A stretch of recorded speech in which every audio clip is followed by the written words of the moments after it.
bohong.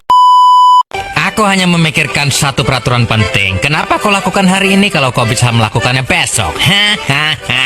Few moments later.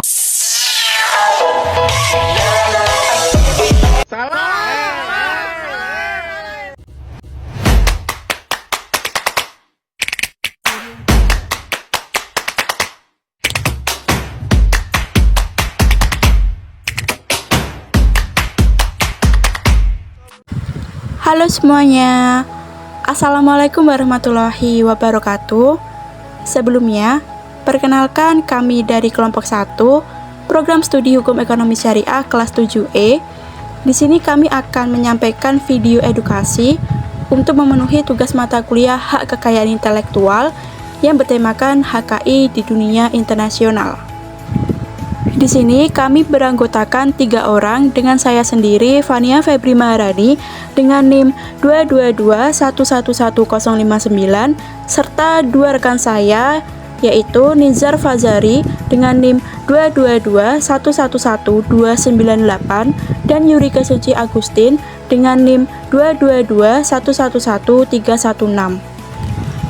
Langsung saja, untuk materi yang akan kami bawakan yaitu ada 5, di mana yang pertama yaitu konvensi internasional, lalu yang kedua persetujuan TRIPS, yang ketiga konvensi Roma, yang keempat konvensi Berner, dan yang terakhir yaitu pelindungan HKI di dunia internasional. Selanjutnya, kita langsung masuk materi yang pertama yaitu konvensi internasional, di mana sejarah dimulai pada tahun 1883 dengan lahirnya Paris Convention yang melindungi paten, merek, dan desain industri, serta menegakkan prinsip perlakuan yang sama antar negara. 3 tahun kemudian, Berner Convention 1886 hadir untuk melindungi hak cipta karya tulis, seni, dan musik secara otomatis tanpa formalitas tambahan. Lalu tahun 1891, disusun Madrid Agreement dan disempurnakan dengan Protokol 1989 yang memudahkan pendaftaran merek internasional dengan 1 permohonan. Tahun 1925, lahirlah Hague Agreement yang menyediakan sistem pendaftaran desain industri secara internasional. Selanjutnya, Roma Convention 1961 memberikan pelindungan bagi artis pertunjukan, produser rekaman, dan lembaga penyiaran. Di tahun 1967, berdiri WIPO, organisasi khusus PBB yang menjadi pusat kerjasama global dalam bidang kekayaan intelektual. Kemudian, Patent Cooperation Treaty 1970 memungkinkan pengajuan paten internasional hanya dengan 1 aplikasi. Dan akhirnya, TRIPS Agreement 1994 di bawah WTO menetapkan standar minimum perlindungan HKI serta mekanisme penegakan hukum di tingkat global. Konvensi-konvensi ini menjadi fondasi penting untuk melindungi karya, inovasi, dan kreativitas di seluruh dunia. Jadi, konvensi internasional tanpa pelindungan internasional, karya kita bisa saja mudah disalahgunakan. Inilah mengapa HKI sangat penting bagi masa depan ilmu pengetahuan, seni, dan teknologi. Selanjutnya, kita masuk materi yang kedua yaitu persetujuan TRIPS, di mana persetujuan TRIPS ini lahir bersamaan dengan berdirinya WTO sebagai salah satu lampiran utama dalam perjanjian pembentukan WTO. Perjanjian ini merupakan hasil lobby intensif dari Amerika Serikat, Uni Eropa, Jepang, dan negara-negara maju yang didorong oleh keprihatinan terhadap lemahnya pelindungan serta penegakan hak kekayaan intelektual atau HKI dalam perdagangan internasional. Bagi Amerika Serikat, TRIPS dianggap sebagai pencapaian besar dalam perundingan putaran Uruguay meskipun awalnya menuai perdebatan antara negara maju dan negara berkembang. Lalu, apa tujuan TRIPS itu? Tujuan TRIPS yaitu yang pertama, mengurangi hambatan dan penyimpangan dalam perdagangan internasional. Yang kedua, menjamin penegakan HKI tidak menjadi kendala bagi perdagangan yang sah. Dan yang ketiga yaitu mendukung inovasi, alih teknologi, serta pemanfaatannya demi kesejahteraan sosial ekonomi dengan menjaga keseimbangan hak dan kewajiban. Lalu, apa yang menjadi prinsip TRIPS itu? Yang pertama, yaitu negara anggota berhak membuat regulasi nasional untuk melindungi kesehatan, gizi, dan kepentingan masyarakat dalam pembangunan sosial ekonomi dan teknologi sepanjang sesuai dengan ketentuan TRIPS.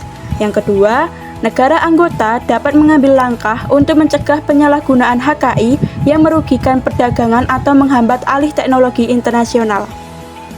Selanjutnya, Konvensi Roma.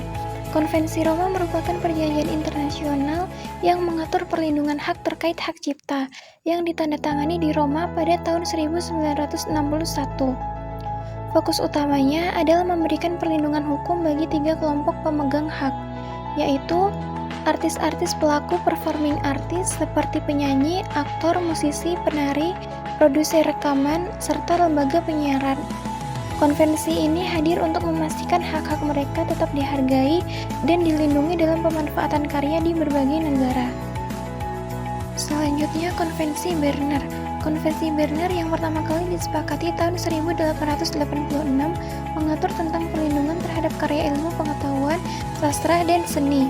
Jenis karya yang dilindungi sangat luas, mulai dari tulisan, musik, drama, karya seni rupa, fotografi, audiovisual, arsitektur, hingga program komputer.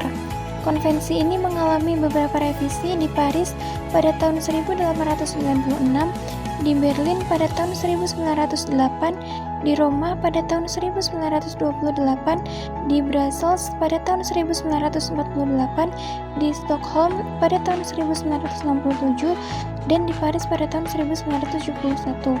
Kemudian diubah pada tahun 1979 untuk menyesuaikan dengan kemajuan teknologi dan kebutuhan zaman, sehingga tetap relevan dalam melindungi hak cipta global. Selanjutnya kita akan membahas mengenai perlindungan hak kekayaan intelektual di dunia internasional. Perlindungan hak kekayaan intelektual atau HKI secara internasional adalah sistem hukum global yang dirancang untuk melindungi karya-karya dari pikiran manusia, seperti halnya penemuan, karya sastra dan seni, desain, serta simbol dan nama yang digunakan dalam perdagangan. Sistem ini sangat penting dalam ekonomi global karena mendorong inovasi dan kreativitas dengan memastikan bahwa para pencipta dapat memperoleh pengakuan dan keuntungan finansial dari karya mereka di berbagai negara. Lalu ketika terjadi sengketa hak kekayaan intelektual di lintas negara, ada beberapa jalur yang bisa ditempuh. Yang pertama ada jalur litigasi di pengadilan nasional. Pemilik hak kekayaan intelektual bisa menuntut pelanggaran di pengadilan negara tempat pelanggaran tersebut terjadi. Ada jalur yang kedua yaitu arbitrase dan mediasi. Pusat Arbitrase dan Mediasi (WIPO) menawarkan layanan alternatif penyelesaian sengketa atau ADR, yang dimana seringkali lebih cepat dan murah daripada litigasi. Lalu ada jalur yang ketiga yaitu mekanisme penyelesaian sengketa WTO. Jika sengketa terjadi antara negara anggota WTO terkait kewajiban perjanjian TRIPS, negara tersebut dapat menggunakan sistem penyelesaian sengketa WTO yang mengikat secara hukum. Nah, itu saja yang dapat kami sampaikan untuk materi pada video edukasi kali ini mengenai tentang HKI di dunia internasional. Kurang dan lebihnya kami mohon maaf dan kami ucapkan terima kasih. Semoga video edukasi kali ini bermanfaat bagi kita semua. Wassalamualaikum warahmatullahi wabarakatuh.